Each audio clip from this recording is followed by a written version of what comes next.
Hello guys, and welcome to another day with Zimaleta. My name is Serge, and in today's video I have a Dodge Sprinter van here, and this van has lots of problems, but it came in with an issue with a leaking injector. So what I mean by leaking injector is when your van is started, okay, and it's running, you actually hear it tapping away, like tap tap tap tap tap tap tap tap, like.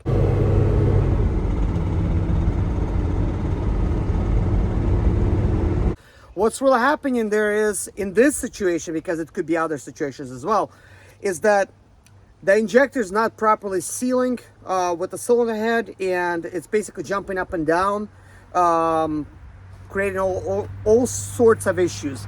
So anyways, let's begin by diagnosing this vehicle. And in this vehicle, we're going to be addressing many different things. And this is going to be like a little video series because there's just so much, okay?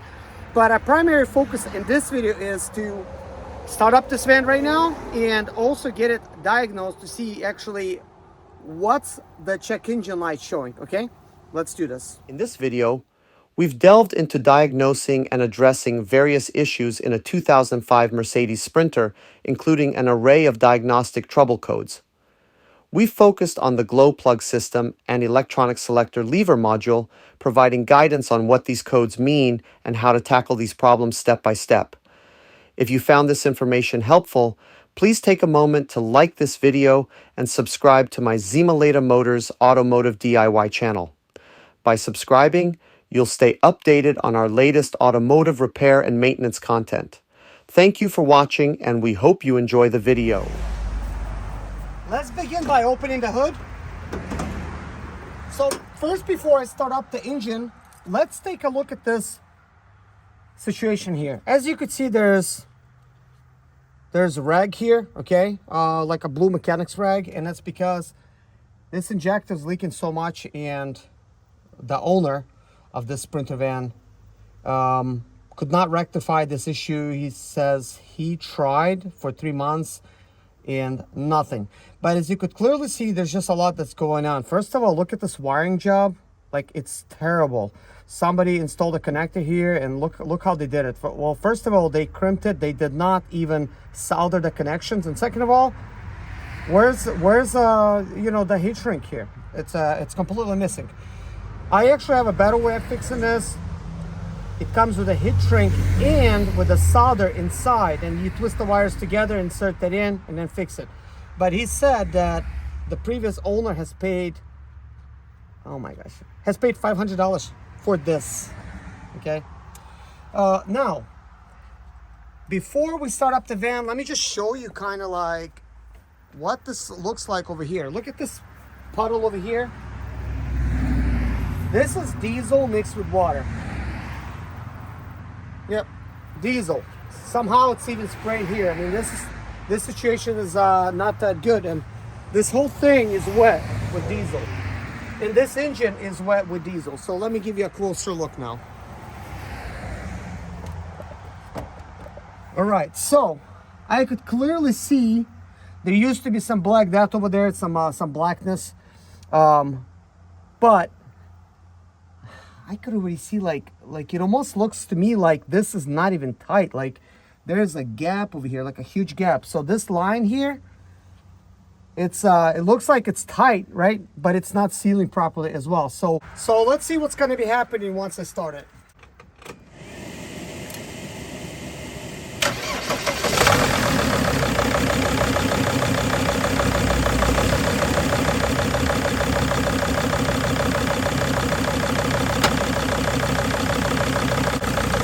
You know what? It sounds like it's misfiring, doesn't it? So now, guys, let's test each fuel injector's electronics just to see if there's some kind of misfire going on. Let's observe.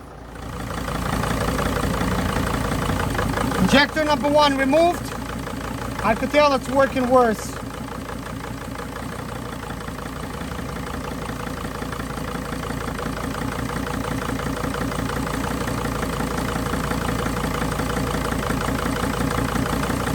Injector number 2 almost looks like there's no change, but there is slight change.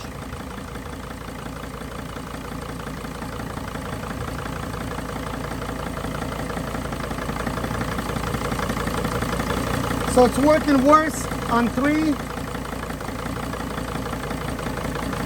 It's working worse on 4. And it's working worse when you unplug the last one. So every single injector I have removed does appear to be working. And when I'm saying it's working worse is what I mean by that is when I disconnect the electrical connector, it actually does misfire in that particular cylinder. Meaning that it appears to me that all of the electrical connectors are working. But the cylinder in question is this injector number 2. When I disconnect it, there's almost no change. See, I disconnected it. It does look like it's misfiring. Now it's reconnected, and it's almost no change. Connected, disconnected. Connected, disconnected. So there is a slight change, but it's very minor. With those other ones, it's a little bit more apparent.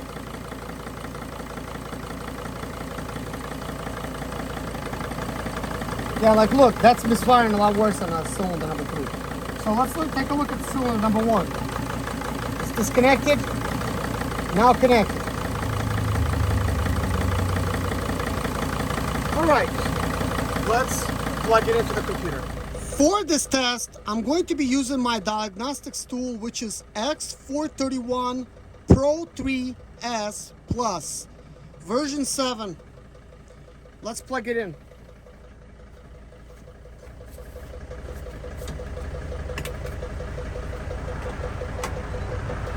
Okay, it's plugged in. Let's plug my computer in. It's currently doing a search. Meanwhile, let's take a look at what's going on here.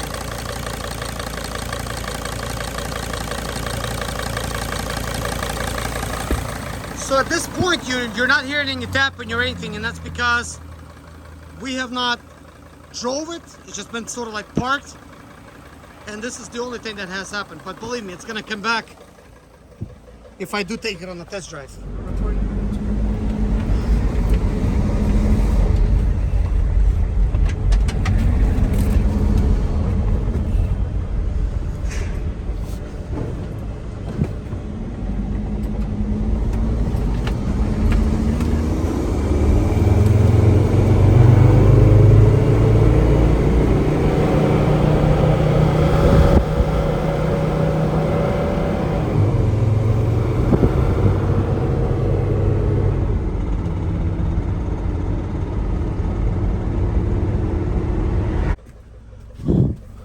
And I did take it on a test drive, so you'll actually be able to hear what was actually going on. So, got plenty of codes. With this extensive list of diagnostic trouble codes, it's clear that there are quite a few issues affecting different parts of your vehicle. You've got a mix of problems across various systems in your 2005 Sprinter. These range from engine-related issues like misfires and fuel system problems to concerns with the instrument cluster, airbags, transmission control, and electronic stability. It's quite a laundry list of trouble codes indicating various components might not be operating as they should. To tackle this, it's important to prioritize the codes that could impact your van's safety and performance. Work on them one by one. Start by closely inspecting components, wires, and connections related to each code, and make sure there are no electrical problems like shorts or grounding issues. After addressing specific problems, clear the codes and rescan the system to see if any have been resolved. Also, refer to your vehicle's service manual for detailed instructions and specs for each code. Given the complexity here, don't hesitate to reach out to a skilled mechanic or technician who's experienced with Sprinter vans. They have the know-how and tools to troubleshoot and fix these issues properly. Your van's safety and performance are important, so a systematic approach is crucial. All these codes, that's to do with common rail. Just a bunch. We got CDI common rail 20 codes here. Look at that. Just so much stuff is going on. Instrument cluster, transmission control module, electronic stability program. But that's what the screen looks like. It just looks like just a regular check engine light that's on. Wow, like where do we begin? Where do we begin? It's just like so much. Okay, so here's what I'm gonna do. There is no need to go into every single little thing here and see like what's going on. There's obviously lots of noise that's happening here, and what I did is I actually created the report, and I have emailed the report to myself, and I will be emailing it to the customer where he could see everything that showed up. So now I'm basically going to clear everything and see what comes back. So a lot of times that's what you got to do, is you clear it and then you see what comes back, and then in that situation you are able to start analyzing what's really going on.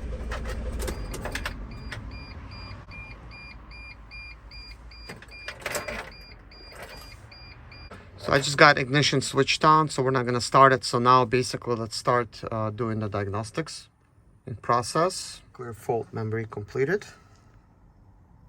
And now this is looking a little bit better. So I'm gonna save this report and send us what actually came back after I have deleted. So apparently we still have so much problems, but some of the stuff got fixed, like the instrument cluster, the immobilized, like stuff like that. So that is still quite a bit. So I'm gonna create a report. When I'm talking about a report, I have everything in here included in a report so that the customer can see what was scanned and what's really going on. The diagnostic trouble codes, DTCs, that have reappeared in your 2005 Sprinter are primarily related to the glow plug system and the electronic selector lever module, EWM. Here's a breakdown of these DTCs. Glow plug system issues. 1. P182001, pre-glow fault. This code indicates that at least one of the glow plugs has a short circuit. It is essential to check the glow plugs, their wiring, and the associated components to resolve this issue. A short circuit in a glow plug can cause starting problems, especially in cold conditions. 2. Component R17 glow plug is faulty. This code suggests a fault with glow plug R17. The issue could be a short circuit to the positive side or an open circuit. Similar checks and repairs need to be made for components R16, R15, R14, and R13 as well. Electronic selector lever module issue. 1. 192600 CAN. Communication is faulty. This code relates to a communication problem within the electronic selector lever module. It might be a wiring issue or a problem with the module itself. You should inspect the wiring and connectors related to the electronic selector lever module. The systems listed as OK appear to be functioning correctly. Addressing these issues should improve the starting and operation of your vehicle. For the glow plug system, inspect the glow plug's wiring and connections. And for the EWM issue, investigate the communication circuit and connectors if you're unsure how to perform these checks, or if you need assistance, consider consulting a qualified technician or mechanic to ensure the problems are resolved effectively. So what does this all mean? The OBD2 code for P1926-000 is related to fuel pressure sensor. It indicates a problem with the fuel pressure sensor circuit, especially that it's out of range. To diagnose this problem and potentially resolve this issue, we're going to need to check the wiring and connectors for damage and corrosion, and to test the fuel pressure sensor to ensure it's functioning correctly. And we're going to need to verify pressures to see if it matches the sensor's reading, And then we're gonna have to clear all the codes and see if it returns after the test drive. So this is not something that I am basically supposed to be doing to this vehicle just yet. This is something that I'm just letting you know. The sole purpose of this vehicle to be in my shop is for me to actually basically cause the injector to seal properly, because the previous owner was not able to do so. Here are the general steps for removing and reinstalling a fuel injector in a diesel engine like the one in your 2005 Mercedes Sprinter. Important note: before starting this procedure, ensure the engine is cold and take safety precautions. Diesel fuel systems operate under high pressure, and safety is paramount. Removing the fuel injector. Disconnect the vehicle's battery to prevent any accidental starts. Remove the engine cover and any other components blocking access to the injectors. Relieve the fuel system pressure by disconnecting the fuel supply line. Disconnect the injector's electrical connector. Using a proper-sized wrench or socket, carefully remove the high-pressure fuel line connected to the injector. Unbolt and remove the injector from its housing. Carefully extract the injector, ensuring that the old seal comes out with it. Reinstalling the fuel injector. Inspect the new injector seal to ensure it's in good condition and properly lubricated. Carefully insert the new injector into its housing, ensuring it's properly seated. Torque the injector, retaining bolt nut to the manufacturer's specified torque value. Reconnect the high-pressure fuel line to the injector and torque it to specification. Reconnect the injector's electrical connector. Reconnect the fuel supply line. Reinstall any components that were removed to access the injector. Reconnect the vehicle's battery. Prime the fuel system by cycling the ignition on and off without starting the engine to ensure that fuel fills the lines. Once you've verified there are no leaks, you can start the engine and check for smooth operation. Make sure to consult the vehicle's service manual for the specific torque values, and it's highly recommended to follow manufacturer guidelines and use the correct tools for this procedure. Additionally, if you're not experienced with this type of repair, it's advisable to seek professional assistance to ensure it's done correctly and safely. Before we wrap up this video, I want to ask you for a small favor. If you found the information we shared today valuable, and if you're passionate about all things automotive, please take a moment to hit that like button just below this video. It really helps us out, and it lets us know you're enjoying the content. And if you haven't already, consider subscribing to Zimaleta Motors Automotive. By subscribing, you'll be the first to know when we release new, informative videos on car repairs, maintenance, and all things auto-related. Your support means the world to us, and it motivates us to keep creating helpful content for all you DIY auto enthusiasts out there. So, go ahead, click that like button, and hit subscribe. Thanks for being a part of our community, and we'll see you in the next video.